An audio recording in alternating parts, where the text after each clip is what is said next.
1 so today we are going to discuss a most important chapter जिसका नाम है the lost spring. Lost spring बहुत interesting और basic chapter है। इस चैप्टर में हम दो कहानियों के बारे में डिस्कस करेंगे। एक तो आई फाइंड अ रूपी इन अ गार्बेज, वो वाला पोएम देख लेते हैं। So let's begin. Why do this I asked Sahib, whom I encounter every morning scouting for a gold in a garbage, a dump of my neighborhood। अब यहाँ पे स्क्रॉन्जिंग का मतलब सबसे पहले होता है सर्चिंग। होता ये है कि जो हमारा बेसिकली ऑथर है, जो हमारी ऑथर है, वो सबसे पहले हर रोज एक साहिब है, बच्चा है, जिसको देखती है वो गार्बेज में से गोल्ड को ढूंढ रहा होता है। जो गार्बेज का ढेर होता है ना, वहाँ में से ना कुछ गोल्ड को ढूंढ रहा होता है। असल में उनके लिए जो गार्बेज है ना वो गोल्ड है। कभी कभी उनको उस गार्बेज में से 10 रुपी मिल जाता है, कभी 1 रुपी मिल जाता है, तो इस केस में वो उनके लिए गोल्ड है। अब आगे डिस्कस कर लेते हैं। Set admits a green field of Dhaka. अब वो बेसिकली ढाका में रहता था। असल में उसका असली घर ढाका में था, लेकिन वो वहाँ से आ गया था। क्यों? उस जगह को छोड़ के क्यों आ गया था? असल में वहाँ पे एक बार बहुत तेज तूफान आया था, जिसकी वजह से पूरा एरिया डिस्ट्रॉय हो गया था, जिसकी वजह से इनको वो वाला एरिया छोड़कर दूसरी जगह आना पड़ा था। There were many storms that spread away, and there were fled home, and his mother tell him that why they were left looking for gold in the big city where he now lives। अब इसीलिए उनको वो area छोड़ के, क्योंकि उनकी तो पहले बहुत अच्छी लैंड होती थी, वहाँ पे बहुत अच्छी क्रॉप उगाते थे, लेकिन अब उनकी वो वहाँ पे स्टॉर्म आया था, जिस वजह से वो पूरा एरिया डिस्ट्रॉय हो गया था। तो ये सब उसकी मदर ने उसे बताया था कि इसीलिए वो वहाँ से छोड़ के आ गए थे। I have nothing else in the back, basically I have nothing else to do, his mother looking go to school। I was Ghibli realized immediately how the hollow the advice must sound। सबसे पहले यहाँ पे होलो का मतलब है meaningless. होलो का मतलब क्या है? मीनिंगलेस। और गिबली का मतलब अगर मैं बात करूँ ना, कॉन्फिडेंस। ठीक है, ये वाला गिबली का मतलब है कॉन्फिडेंस। ठीक है। There is a no school in my neighbour, when I built one I will go. अब वो बोल रहे, जैसे ऑथर पूछती है कि तुम कभी स्कूल नहीं गए, तुम स्कूल नहीं जाते, तब वो बोलते हैं मैं स्कूल तो जाना चाहता हूँ। मतलब वो बहुत अच्छे कॉन्फिडेंस वे में बताते हैं कि मैं स्कूल तो जाना चाहता हूँ, लेकिन हमारे आसपास कोई स्कूल ही नहीं है, तो मैं कैसे जाऊँ? अब ऑथर को बोलते हैं अगर तुम स्कूल खोल दोगे तो मैं बिल्कुल जाऊँगा। ऑथर बोलती है कि मैं अगर स्कूल खोलूँगा तुम स्कूल में जाओगे? तो बोलते हैं हाँ। ऐसे जोक में बेसिकली ऑथर ये कहती है, लेकिन उसके चेहरे पे इतनी ब्रॉड स्माइल आ जाती है कि उसको इस चीज़ की होप हो जाती है कि अगर वो स्कूल यहाँ खोल देगी तो मैं स्कूल जा पाऊंगा, और मेरी जो इच्छा है स्कूल जाने की वो पूरी हो जाएगी। या हाफ जोकिंग मतलब non serious way, half joking का मतलब non serious way. A few days later I see running to him, is your school ready. अब वो कुछ समय के बाद फिर से ऑथर से मिल रहा है, जिसका नाम है साहिब। वो बोलता है क्या तुम्हारा स्कूल रेडी हो गया? लेकिन वो बोलती है स्कूल को बनाने में इतनी जल्दी नहीं बनता था, उसको बनाने में थोड़ा टाइम लगता है। It takes longer to build a school. I was embarrassed at having made a promise that you made, but promises like mine about every corner of a black work. अब वो बोल रहे हैं कि इनको ये जो रैक पिकर्स होते हैं, असल में साहिब कौन है? रैक पिकर है। इसीलिए तो वो गार्बेज में से कभी कभी बोल रहे हैं उसके लिए गार्बेज क्या है? उसके लिए गार्बेज एक गोल्ड है। ठीक है। अब हुआ क्या कि सबसे पहले उसने जैसे साहिब को प्रॉमिस कर दिया कि अगर मैं स्कूल खोलूंगी तुम स्कूल जाओगे, तो वो बोल रही है मेरी तरह बहुत से ऐसे लोग बच्चों को प्रॉमिस करने वाले, मेरी तरफ बहुत से बच्चों को रैक पिकर्स को प्रॉमिस करने वाले होते हैं कि हम तुम्हारे लिए ये कर देंगे, वो कर देंगे, ऐसा कर देंगे, लेकिन असल में बाद में वो कुछ नहीं कर पाते हैं। इन बच्चों के लिए जो रैक पिकर्स होते हैं। After month knowing him and I ask a name, मैं कुछ समय के बाद, जैसे मैं उसको रोज मिलने लगी, मतलब वो रोज मुझे दिखता था, और मैंने गलती से उससे एक दिन पूछ लिया कि तुम्हारा नाम क्या है। वो बताता है साहिब आलम। अब वो जो ऑथर थी ना, वो शॉक्ड हो जाती है। ऑथर बोलती है अगर इस बच्चे को उसके नाम का मतलब कभी पता लग गया ना, तो उसे विश्वास ही नहीं होगा कि उसके नाम का मतलब ये साहिब आलम मतलब द लॉर्ड ऑफ यूनिवर्स। साहिब आलम का मतलब होता है दुनिया का राजा। उसको बिलीव ही नहीं होता इस बात पे। Unaware of what his name. अब वो अपने नाम के बारे में तो जानता नहीं है, लेकिन वो दुनिया मतलब ऐसे घूमता है रैक पिकर। अगर सोच रहा है कि नाम तो उसका वर्ल्ड का राजा है, लेकिन वो काम रैक पिकर वाला करता है, ऐसा पोएट ऑथर सोच रही है। सॉरी, पोएट नहीं, ऑथर सोच रही है। Unaware for what his arms name represent, he roams a street with his friends and army of barefoot मतलब बिना चप्पल के नंगे पांव कह सकते हैं। Who appear like a morning bird and disappear at noon. अब वो बच्चे ना रोज सुबह तो आते हैं और दिखते भी हैं, लेकिन शाम के टाइम में पता नहीं कहाँ गायब हो जाते हैं। अब आगे थोड़ा डिस्कस कर लेते हैं। आगे क्या बोल रहे हैं ऑथर?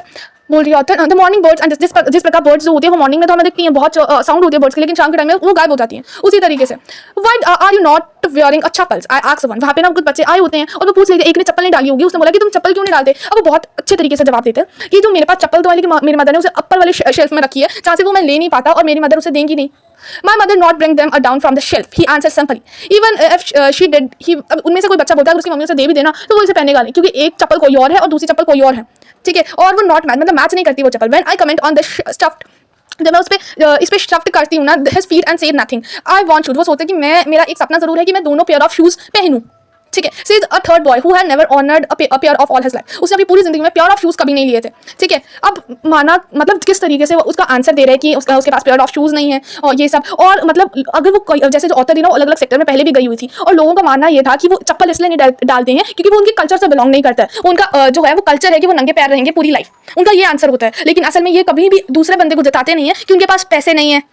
ठीक है। बियर फूड बिना चप्पल के वो घूम रहे, पैसे नहीं है, ये सब वो कभी नहीं जताते। I wonder if this is the only the excuse to explain a important statue for the poverty.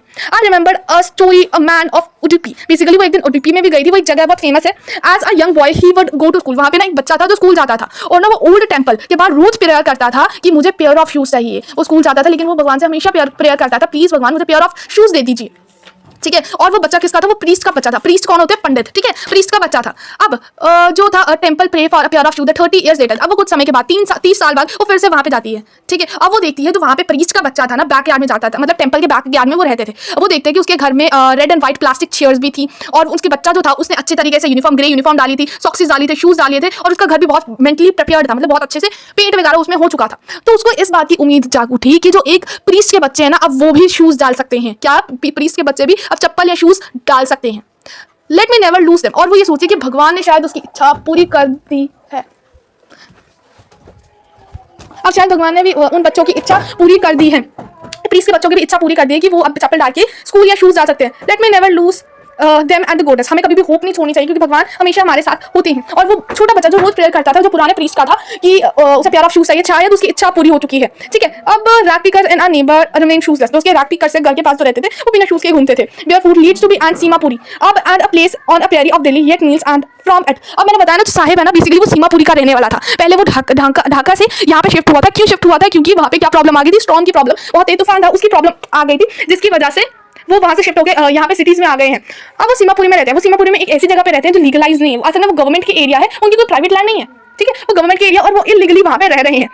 Those who left there about squatted who came from Bangladesh back in 1971, Sahib family was among of them। अब ढाका बांग्लादेश का belong होगा, और back in 1971 जो साहिब की family है ना, उनमें से एक फैमिली है सीमापुरी में जो रहती है। It's still no longer empty structure of the mud but the roofs were a trampoline. अब उनका घर ना किस तरीके से बना है वो बताया गया। ट्रैम्पोलिन पता है ना, तरपाल जिसे कहते हैं, उससे बना है, टिन से बना है, ठीक है, और मड से बना है, मिट्टी से बना है, ठीक है, इन सब चीजों से उनका घर बना है। अबाउट सीमापुरी में 10,000 से ज्यादा रैग पीकर रहते हैं। 10,000 से ज्यादा रैग पीकर रहते हैं। They have been lived there for 130 years without an identity without any permits but a ration card. अब यहाँ पे ना बहुत इंपॉर्टेंट कॉन्सेप्ट आ रहा है। उन्होंने बोला है कि वो इस एरिया में इलीगली सबसे पहले तो रह रहे हैं। दूसरा मेन रीजन है उनकी ना कोई आइडेंटिटी है ना कोई और है। उनके पास ना एक इंपॉर्टेंट कॉन्सेप्ट है, दैट इज राशन कार्ड। अब उनके पास राशन कार्ड क्यों है, आइडेंटिटी कार्ड, आधार कार्ड क्यों नहीं है? क्योंकि उनके लिए इंपॉर्टेंट राशन कार्ड है in place of Aadhaar card.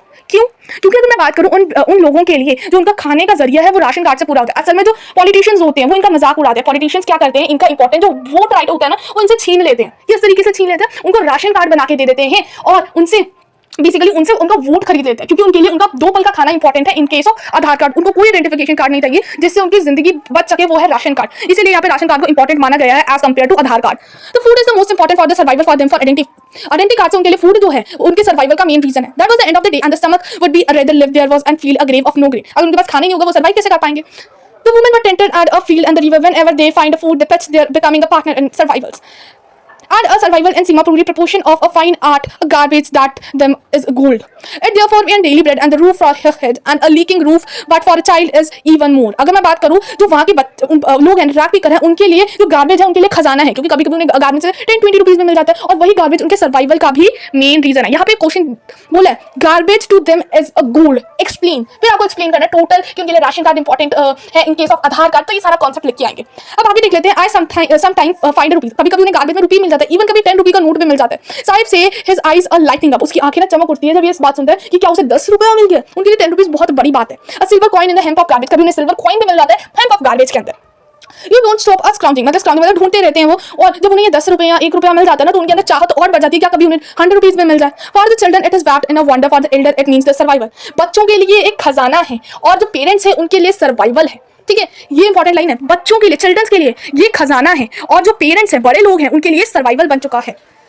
One winter morning, a Sahib standing for a French gate of neighboring club. Basically French मतलब जहाँ पे टेनिस वगैरह खेले जाते हैं ना, वहाँ पे वो उसके बाहर खड़ा होता है नेबरहुड में। असल में ऑथर के नेबरहुड में भी टेनिस का कोर्ट होगा, वहाँ पे वो साहिब उसे देख रहा होगा, और 2 young men dressed in a white tennis। अब सब वहाँ पे बाहर खड़ा होकर देख रहा था कि अंदर जो 2 बच्चे हैं, 2 यंग जो बच्चे हैं ना, वो टेनिस खेल रहे होते हैं। क्या होते हैं? टेनिस खेल रहे होते हैं। उन्होंने व्हाइट कलर की ड्रेसअप डाली होती है, एंड साहिब पीछे देखकर सबसे पहले पीछे देखता है, और ये सब देखता है क्या क्या I inside one is around pyramid. अब होता ये है कि 2 बच्चे खेल रहे होता है, जब उस टेनिस कोर्ट में कोई नहीं होता तो वहाँ का वॉचमैन उसे कभी कभी अंदर जाने देता है, और उसको ना एक पेयर ऑफ शूज में मिल जाता है उसी टेनिस का। मतलब वहाँ पे जो बच्चे हैं उनका शूज ना थोड़ा सा ऊपर से फट गया होता है, और वो शूज उसे साहिब को दे देते हैं जो ओवर साइज होते हैं, ठीक है। अब ये सब कौन देखता है? ये ऑथर देखती है। The gate keeper let him to swing. Sahib too was wearing a tennis shoe that looked strange over a discolor and the shirt and the shorts. Sometime them to give them a manner of explanation that fact they are in the discard of shoes for the rich boy.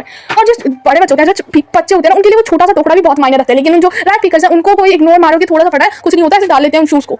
वो उस तरीके से compare कर रही है एक rich people के बारे में और एक जो छोटा बच्चा होता है उसके बारे में, ठीक है। He says a manner of explanation the fact there was discard of shoes by rich boy who perhaps too confused to wear because of a hole in the one of them does not bother him. अब छोटा होता तो जो रात्रि का था वो सबको बॉदर नहीं करता। For one of who he walked away shoes even a shoes with a hole, उसके शूज में वो थोड़ा छोटा सा होल भी हो जाए ना तो उसको कोई प्रॉब्लम नहीं है।